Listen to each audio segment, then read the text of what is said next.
What we're going to do now is, I think we're just going to bring everyone back and ask some questions. Actually, first up, there was a specific question for you, Siobhán. We could start off. It's from Jacqueline. She says, any ideas for a young child finding coming back to school very traumatic behaviour, which is not typical for this child? Okay, I think the first thing is attention and empathy. I mean, my own child went to school for 4 days and stopped. She just wouldn't go back. So I mean, just more hugs, more of that stuff at home, working out what's going on, what's preceding the behaviour, and making sure that you look at all of the aspects. I mean, this is a time of change and chaos.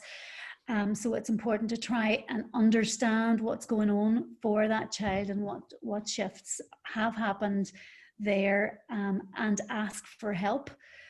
I think there is a lot of help available out there for parents. Parenting NI is a really, really good resource. So I would not be about plunging a child into a situation when they're highly stressed. That will make it so much worse.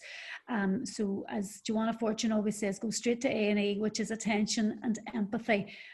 So empathize with that child and try and see where they're coming from and validate that and be curious about what's happening, and then ask for help.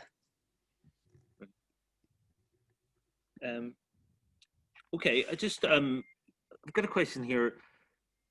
Corrine, you were talking earlier about one of the most important things about building relationships, and this probably touches on what Siobhán was saying, but I suppose it's open to everyone. Do you think that lockdown has changed any aspects of the teacher-learner relationship? I don't know whether it has changed an awful lot. I think it's probably made teachers more empathetic to young people and given them a sense of where they're coming from. You can imagine a teacher phoning a parent and the parent explaining that they've maybe had to hide food from their children. You know, that for a teacher who is in a professional role, they've got food in their cupboards, is a totally alien concept. So I think, you know, quite often we go into work, we do our job, we get in our cars and we drive home, and when we lack a little bit of realism of where our schools are and some of the issues that our children present with. And I think probably the biggest thing that is growing is maybe that whole aspect of empathy and trying to meet children's needs where they are. Siobhán has pointed out a really good article there, but there are plenty of people doing amazing training. Probably the best training for me has been the Solihull approach, and it's actually a free course that all teachers can sign up to. It's on the Safeguarding Board website, and you can go in and log on. And I have to say, I did it in around February time. And when lockdown, when I went on my flight, when I said to my teachers, listen, if you're going to do anything with this lockdown experience, start to, you know, fill your bucket, get yourself full of good experiences. And I think that has made a richer workforce and a more empathetic workforce for when children are having those traumatic experiences or coming in. And I think Siobhán's right about those key transitions and making sure that we are shepherding children, that we're caring, really showing that sense of care for them before we start throwing all the content out. And I would also say I think the word for the week, because it's come up every single night this week, is collaboration. Corrine, you were talking about magpieing earlier and getting bits and pieces from everywhere. There was also a question earlier, I think it might have been from Lisa, about how do we, as an education sector, how do we encourage that and keep that going once things kind of settle down? Because the minute people are sharing and trying to find those new skills and new platforms to use, but is there any way, what can we do to ensure that continues in the future?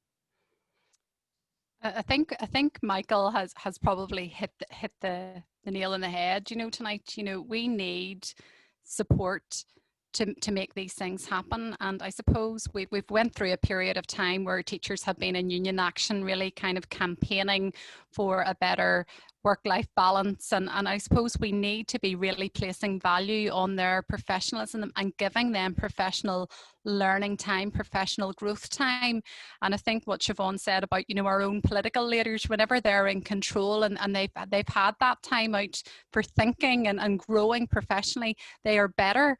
And I suppose we need to really try to create opportunities where we can cultivate those experiences. Lisa has been incredible in building, you know, a network through Facebook for teachers to connect, and there's been lots of other little Facebook groups forming. Michael's been brilliant with his team with Blend Ed. There's been lots of ground up approach, but now we need a bit of support from the top down to make sure that more of that really rich learning can happen. It's not good enough for teachers to be doing their professional learning through WhatsApp groups or being supported through Facebook. You know, we're professionals and we need much more to fulfill our role. We've another question. We've got a question from Jacqueline. She says, how are you as a school managing parent-teacher consultations this term? So I suppose I'll be honest with you, I haven't totally worked it out because we're still waiting on union guidance. Personally, if we go into the circuit break, what I would really love is that our government say, right, teachers, we need you to step in and step up into the pastoral care aspect.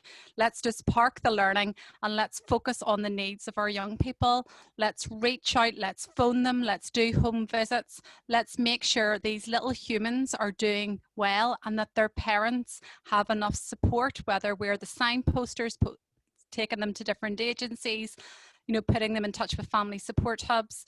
I think that would be a very well spent week before half term.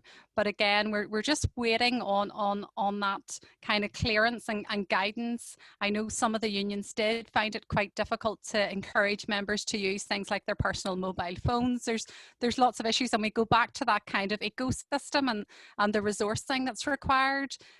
We do need a bit more support and a bit more guidance. So hopefully, like, I would love it if my staff are just really focusing in on making those connections. And I think the stronger the connection we make with families by phoning them and seeing how they are meeting those basic needs, the stronger the connection we build back into the community to make that whole sense of well-being, so then we can focus on the core skills of teaching the children. If I could maybe say something just about the students at the college as well, you know, that has been a big issue for us, and you know, because we would have a large turnover of students each year, and we had a virtual open college where students could contact tutors, talk to them about the course and get guidance on that. We also have training support advisors who will actually contact the students at home, making sure everything's okay, you know, but we try and avoid it, you know, as Corrine says, using WhatsApp and try and use the likes of Microsoft Teams and encourage our students, which is why the digital divide is so important for us, is to try and get all those kids who don't have that at home, that opportunity to then talk to people whenever a very strict lockdown does take place. But you're absolutely right about looking after their basic needs in terms of food and so on as well. And we, as I say, cooked food for students. We delivered meals to them, we delivered packages to them, and looked after as much of that need as we possibly could. But as I would say, what Siobhán sort of stressed too is the creating that structure during the week, we found for our students was really important, and that is that there was a reason to get up in the morning, to attend some of the lessons, to talk to their tutors and to talk to their peers online. And that was a really vital part for us, and that continued to the engagement, despite, you know, the advice for an awful lot of the awarding organisations.